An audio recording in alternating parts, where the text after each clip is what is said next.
नमस्कार विद्यार्थी मित्रांनो, जोशना पवार या यूट्यूब चॅनलमध्ये आपल्या सर्वांचे मनापासून स्वागत आहे। आज आपण इयत्ता 10वीच्या वर्गाची भूगोल या विषयाची प्रथम सत्र परीक्षा प्रश्नपत्रिका 2025-26 उत्तरांसहित अभ्यासणार आहोत। ही प्रश्नपत्रिका एकूण 40 गुणांची आहे आणि वेळ हा 2 तासाचा देण्यात आलेला आहे। पहा विद्यार्थी मित्रांनो, जर तुम्हाला 10वीच्या वर्गाच्या इतर विषयांच्या प्रश्नपत्रिका अभ्यासायच्या असतील तर आपल्या डिस्क्रिप्शन बॉक्समध्ये प्लेलिस्ट देण्यात आलेली आहे। ती प्लेलिस्ट पहा आणि इतर विषयांच्या प्रश्नपत्रिकेचा देखील सराव करा। प्रश्न पहिला अचूक पर्याय निवडून विधाने पूर्ण करा। 4 गुणांसाठी आहे हा प्रश्न। आपण उत्तरांसहित वाचू। पहिले विधान, अरबी समुद्रातील लक्षद्वीप बेट ही प्रवाळ बेटे आहे। ब पर्याय बरोबर आहे। दुसरे विधान, भारतातील चेन्नई शहरात नोव्हेंबर महिन्यात पाऊस पडतो। क पर्याय बरोबर आहे। तिसरे विधान, भारताच्या गवताळ प्रदेशात माळढोक पक्षी आढळतो। क पर्याय बरोबर आहे। आणि चौथे विधान, ब्राझीलची राजधानी ब्राझिलिया ही आहे। प्रश्न दुसरा, योग्य जोड्या जुळवा। 4 गुणांसाठी आहे।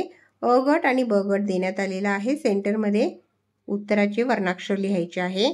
1. समुद्रकाठची वने, त्याचा ड पर्याय बरोबर आहे, सुंदरी। 2.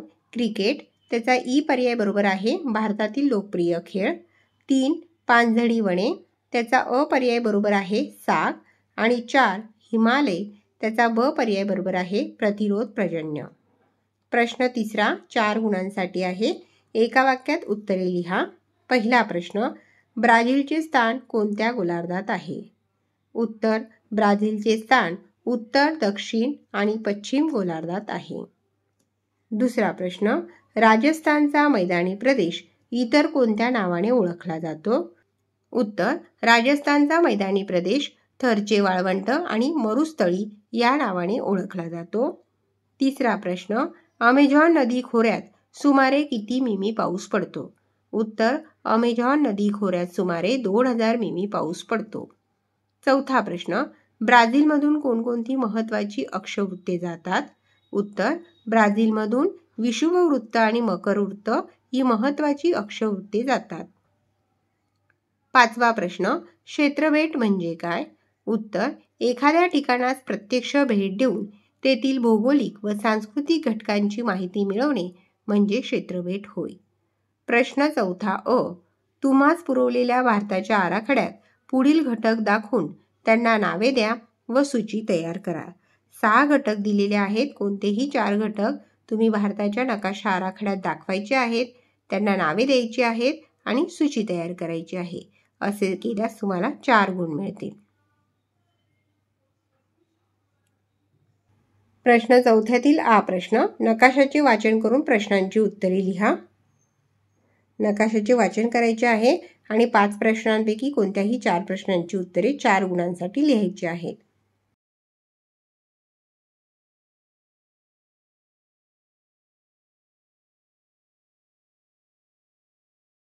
पुढे आहे प्रश्न 5वा, भौगोलिक कारणे लिहा। 4 पैकी कोणतेही 2 भौगोलिक कारणे लिहायचे आहे 6 गुणांसाठी।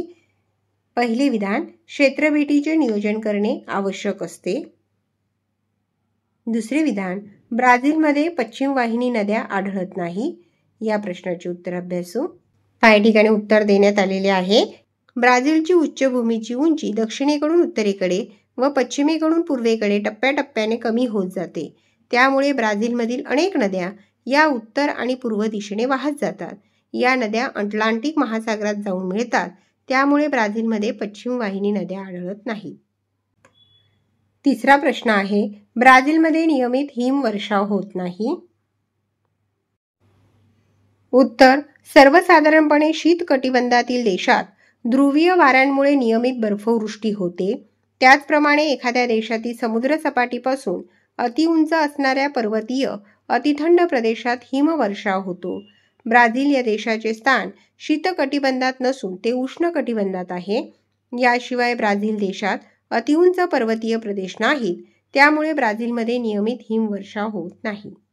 आणि चौथा प्रश्न आहे, भारताच्या पूर्व व पश्चिम किनारपट्ट्यांमध्ये विषमता आढळते। 4 पैकी आपण दुसऱ्या आणि तिसऱ्या प्रश्नाचे उत्तर अभ्यासले आहे। प्रश्न 6वा, दिलेल्या आलेखाचे वाचन करून प्रश्नांची उत्तरे लिहा। 6 गुणांसाठी आहे हा प्रश्न।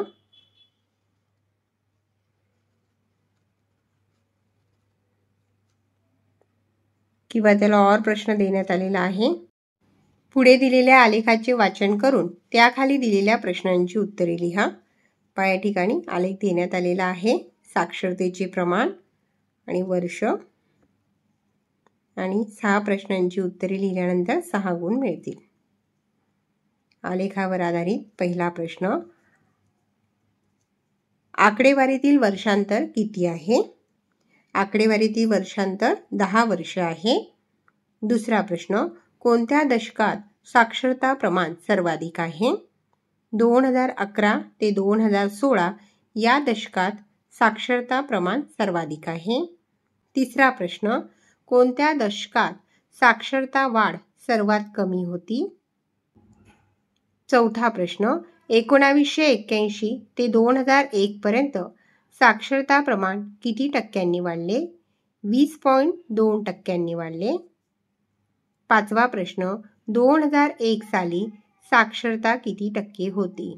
उत्तर, 2001 साली साक्षरता 61% होती।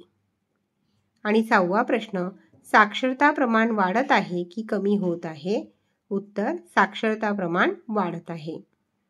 प्रश्न 7वा 8 गुणांसाठी आहे। खालील प्रश्नांची सविस्तर उत्तरे लिहा। कोणत्याही 2 प्रश्नांची उत्तरे लिहायची आहेत।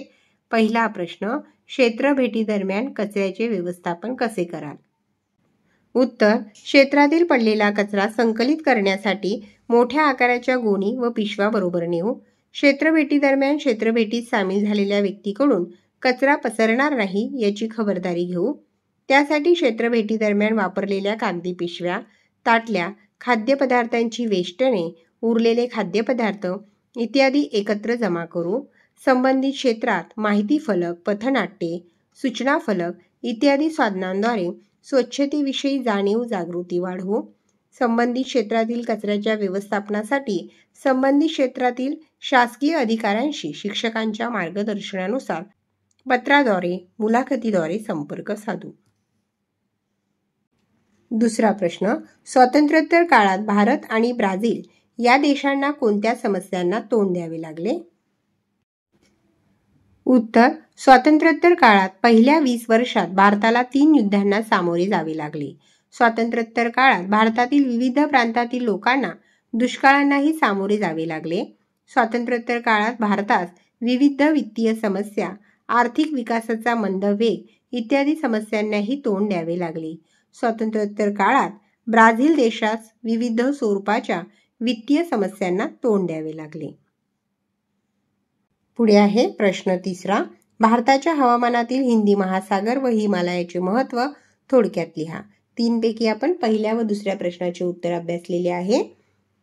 पहा विद्यार्थी मित्रांनो, या ठिकाणी आपण इयत्ता 10वीच्या वर्गाची भूगोल या विषयाची प्रथम सत्र परीक्षा प्रश्नपत्रिका उत्तरांसहित अभ्यासली। व्हिडिओ आवडल्यास व्हिडिओला लाईक करा आणि चॅनलला सबस्क्राईब करून ठेवा, जेणेकरून यापुढचे जे नवनवीन शैक्षणिक व्हिडिओ मी यूट्यूबवर टाकेन त्याची नोटिफिकेशन अगोदर तुमच्यापर्यंत पोहोचेल।